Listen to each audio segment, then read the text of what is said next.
In this month's edition of Along the Beach, we have a special guest with us to share some very important market information. You don't want to miss it.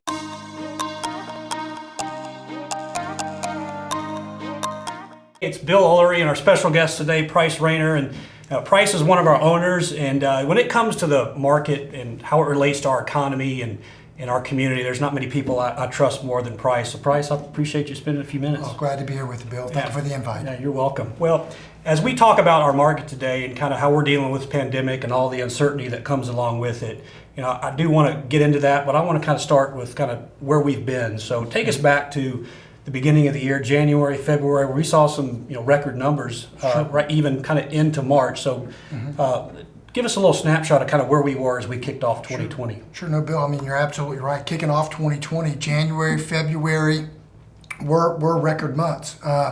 March and April started to slow down a little bit, and once the COVID situation hit us and that became a reality, we saw sales slow. Wherein those few months it started to back off a little bit. But 2019 and really the first quarter of 2020 were very, very strong. Yeah. And let's fast forward just a little bit. COVID got here around mid-March to late March, and like most states, we were shut down. But more importantly for us, the governor put a ban on short-term rentals, which, as we all know, is the lifeblood of this community. And I was talking to someone the other day. I was driving through Seaside during that time, and it was almost eerie driving through there at that time of year. There's nobody around. It was just kind of bizarre. But fortunately, we didn't have to endure that for too long. And when he opened up or lifted the rental ban, we saw a huge influx, just a barrage of people coming in town. So, this may sound like a silly question, but what do you attribute all of that activity, the people so eager to come in, even as we were dealing with as kind of a scary thing? What do you attribute that to? Well, I mean, people are going to take their vacations, Bill. They just want to be here, and the weeks after the rental ban were lifted is a perfect demonstration of how bad people wanted to be here. It's like the floodgates opened and people just poured in.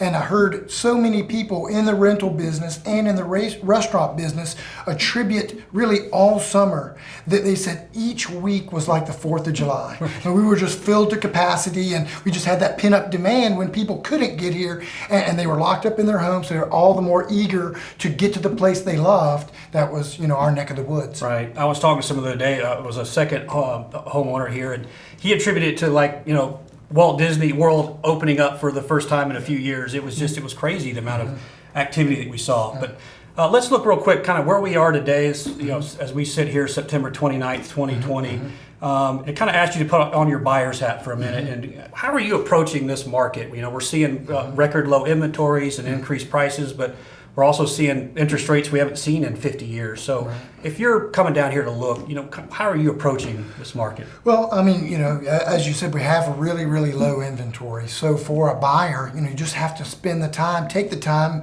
really even before you get here, and begin to cull through that inventory to highlight, a few of the properties that you believe will work for you.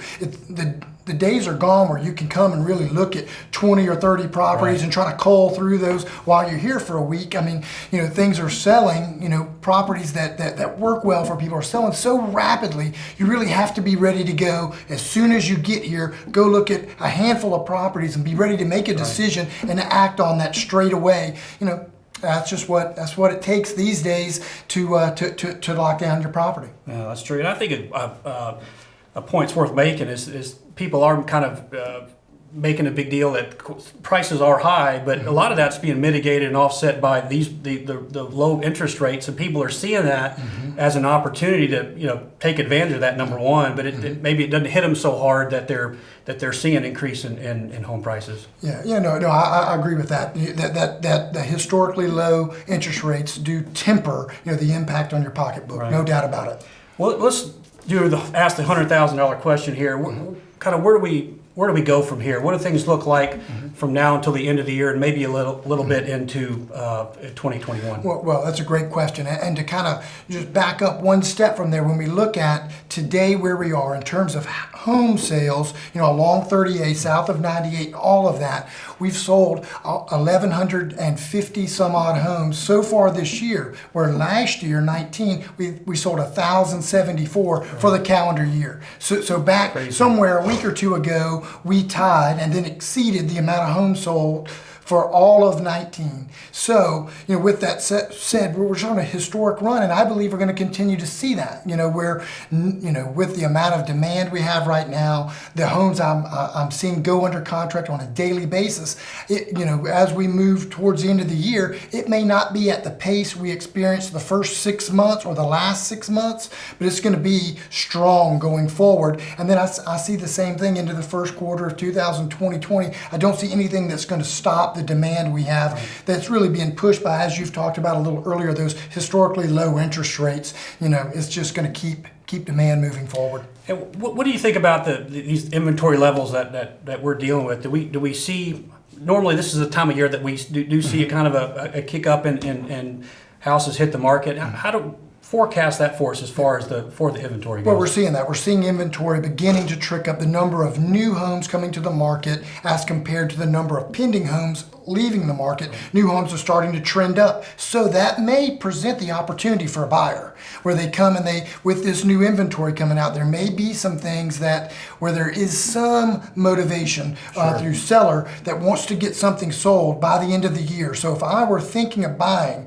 in the next 12 months, this would be a key time that I would focus on as we're moving towards the end of the year. But, it's an important time for a buyer. That makes sense. Well, Price, I appreciate you spending a few moments with us. And if you have any other information that you need about the market or just anything in general, please don't hesitate to reach out. Well, thanks for watching, and we'll see you next time.